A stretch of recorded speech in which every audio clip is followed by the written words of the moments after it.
Welcome to the Nervous System Care and Healing Podcast, where we talk about how to take care of ourselves in mind, in body, in spirit, while we navigate systems that were designed to keep us dysregulated.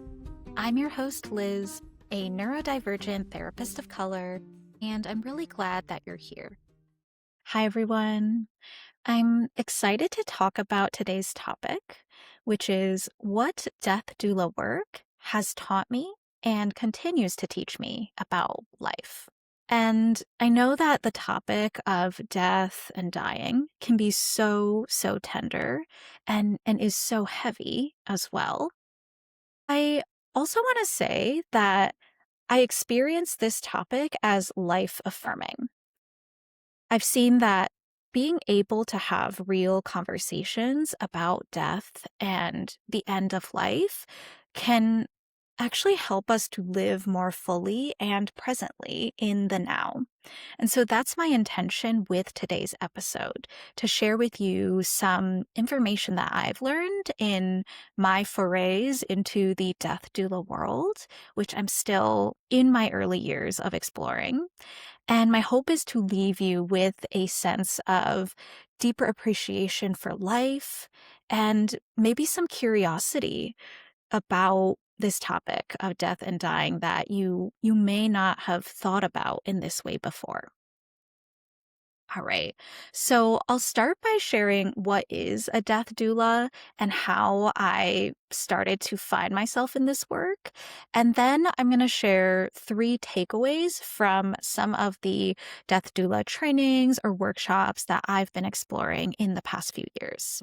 So a death doula, also referred to as an end-of-life doula, is a non-medical professional who provides emotional, spiritual, or practical support to people who are nearing death, people who are preparing for death, and the loved ones of these people. So folks with terminal illnesses or who are reaching the end of their life may choose to work with a death doula to help assist them through that process. And just like we have birth doulas who support people through the birthing process, it also makes sense that we have less commonly known death doulas who steward people through that transition, through the end. It's that full cycle of life. So the work of a death or end-of-life doula can look a lot of different ways. It can look like helping with end-of-life care, helping with planning and honoring end-of-life wishes, creating legacy projects to honor the story of an individual's life and how they want to be remembered, providing companionship and comfort at the bedside of a dying person. And this can be spiritual and emotional support, as well as providing post-death care and grief support for the family and loved ones of the person who has died. And the work of death doulas is meant to complement and supplement the work of hospice nurses, doctors, and other medical professionals who work at this threshold of life and death. Doulas are not here to replace medical professionals. They're here to collaborate alongside them, be part of that village that we all ideally would have at the end of our life or through any transition or milestone in our lives. And I'll share that my journey into this work comes from a place of deep personal curiosity, deep personal relevance, since I too am a human being who has a finite life. I have loved ones with finite lives. There's an entry point for every single one of us into death work. And so alongside my training as a psychotherapist across these past several years, I've also dabbled in different trainings, courses, readings, or just community spaces where we would engage with topics of grief, end-of-life care, and death work. And my journey is still unfolding. So what I'm sharing here today is coming from me as a human being with a deep interest in this topic. My first takeaway from death doula work is that we have options when it comes to our end of life care and when it comes to what happens to our bodies after we die. We have more options than we think we might have, and those options are important to consider. And I know for most people, it is not an idea of a fun time to sit around and think about what's going to happen to my body after I die. These aren't perhaps normal conversations to be having at brunch.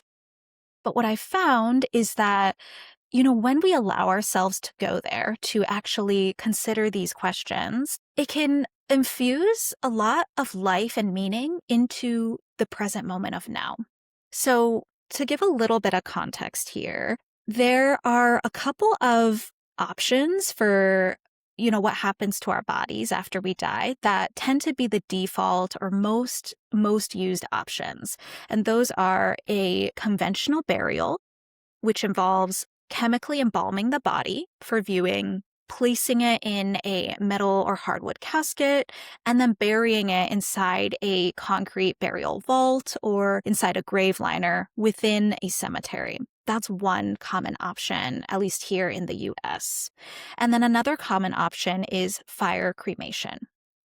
So what I find interesting is that there are more options beyond that don't get maybe talked about as much in our mainstream culture. So there's also green burial, which is a more eco-friendly alternative to the conventional burial. In green burial, the body is buried in an organic material, like a shroud or a cardboard box, pine casket, or another organic material that will easily break down. And this allows the body to decompose naturally when it's buried in the earth. So unlike conventional burial, there is no embalming involved, since embalming chemicals in modern times actually stall the natural decomposition process. And many cultures around the world have been practicing green burial for ages, for as long as humanity has existed.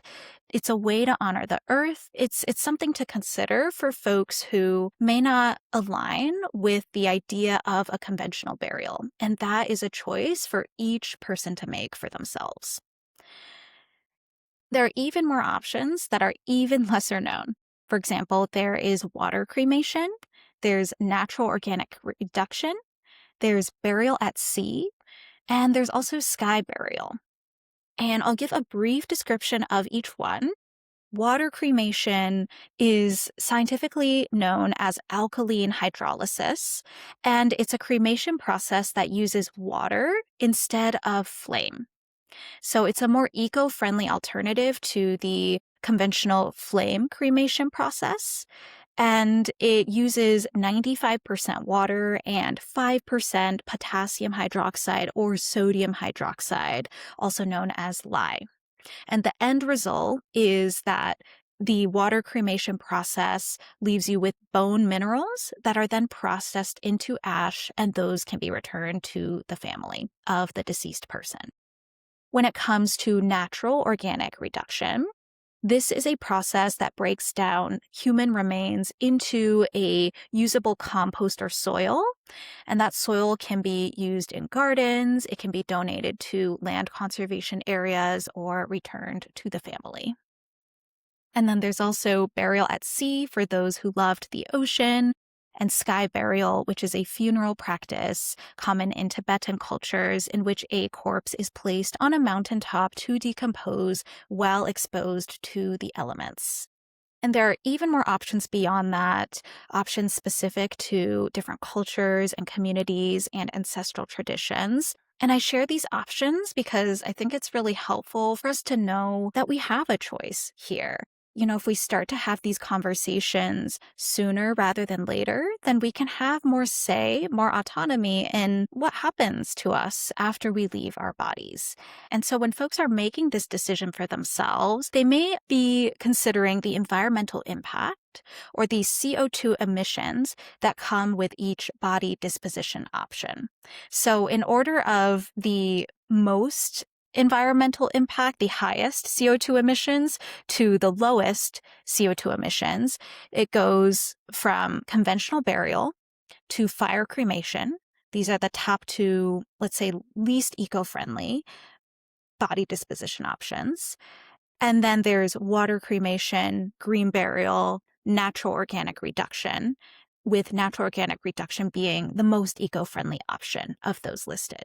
And I will say that access to these various options does vary across locations, across states, regions, countries. So it is important to do research in terms of your local area and what is actually available in your geographic region. But I think it's worth starting that inquiry. The choice of what happens to us at the end of life and beyond is a deeply personal one, and it's one that we want to align with our values. My second takeaway from death doula work is that conversations about end of life are very much worth having, even if they are hard, and even if parts of us want to avoid them. Because I get that it's really scary and overwhelming to think about the end. It's scary to confront that level of anticipatory grief. But if we don't have these conversations while we're still around to have them, then we get less say and less autonomy in important questions like, how do you want to be cared for at the end of your life? How do you want your final moments to look or feel like, if you can have a say over that? And of course, nothing is guaranteed. We can't promise that an end of life or death plan is going to go exactly as planned because life is uncertain. But there are things we can do to increase the likelihood that our final moments are happening in a way that aligns with our wishes and our values and allows us to leave with peace. And most people have a birth plan. Most people have a plan for their wedding day, for their baby shower, right? So why not have a death plan as well? And this plan can include so many things, like how do you want your body to be cared for and attended to if you cannot care for it and attend to it at any point in your life, whether due to terminal illness or due to disability or whatever it is. What do you need to have in place in terms of practical planning? Like what happens with your finances? Who gets your belongings? What happens to your estate? What are care plans for pets or kids who may need care even after you're gone? These are all practical logistics that are best to be sorted out earlier rather than later. And you can always adjust that plan as you age, as life circumstances change. But if we don't start to think about that now, it's kicking the can down the road and potentially creating more work and even headache and heartache for yourself or for your loved ones if it eventually reaches a point where it's like, oh, suddenly we need this.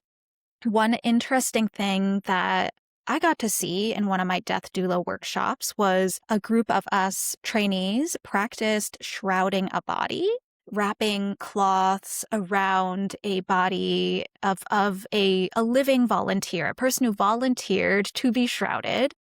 And it was a really beautiful process of tending to the shrouding, placing flowers around the body, saying a blessing and a prayer to honor the transition of the person's spirit or soul as it's leaving this earth. This was all a role play, right? That is a really beautiful process that could be part of one's end of life and death plan, a way that their body is cared for at the end. But our loved ones would only know that if we'd had that conversation beforehand. And my third takeaway from the world of death doulaship is that each and every one of us is a living legacy. We are living out the story of our lives right now, in this moment.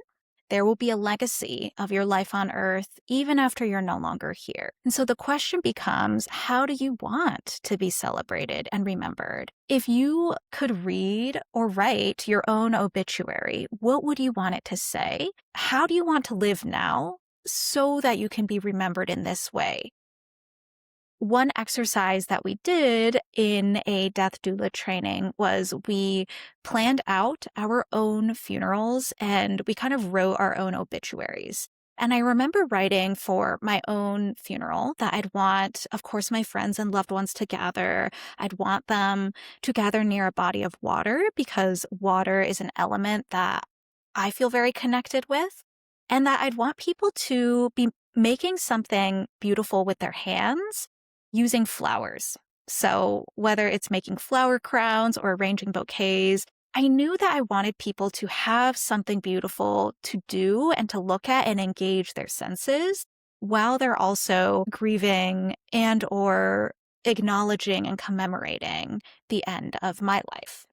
And so maybe you want the ceremony of your end of life, of your funeral, to feel like a party for your friends. Maybe you want your favorite drinks to be served or people to come in wearing certain colors. Maybe you want people dressed in rainbow instead of wearing all black. Or maybe you want people to wear all black and to bring a certain type of food for the reception.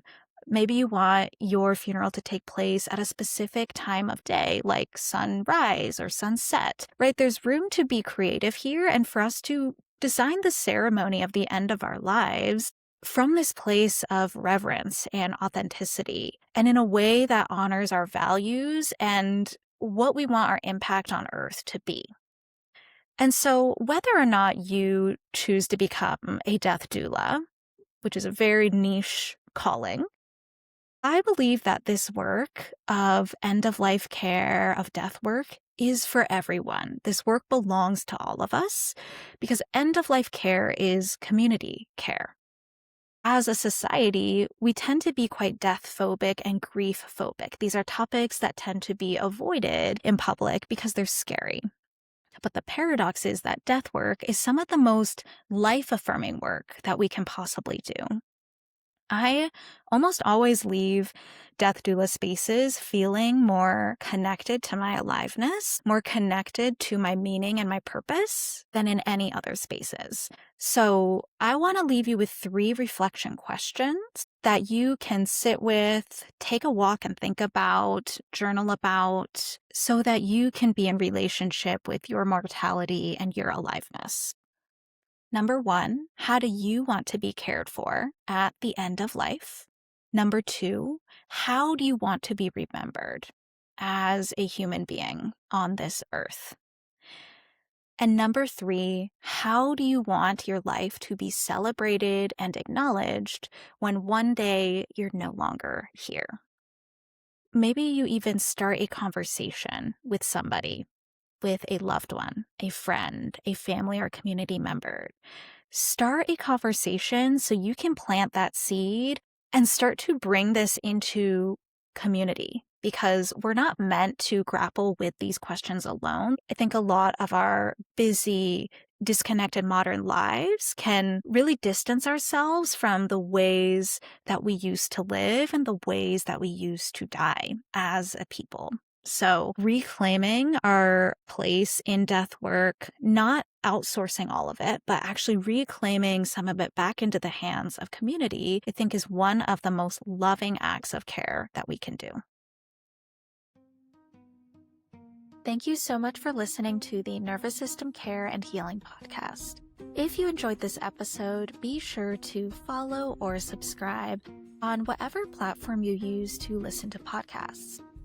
And if you ever have a few minutes to leave a rating and review, it would mean so much to me, and it helps other people to find the podcast and spread the care.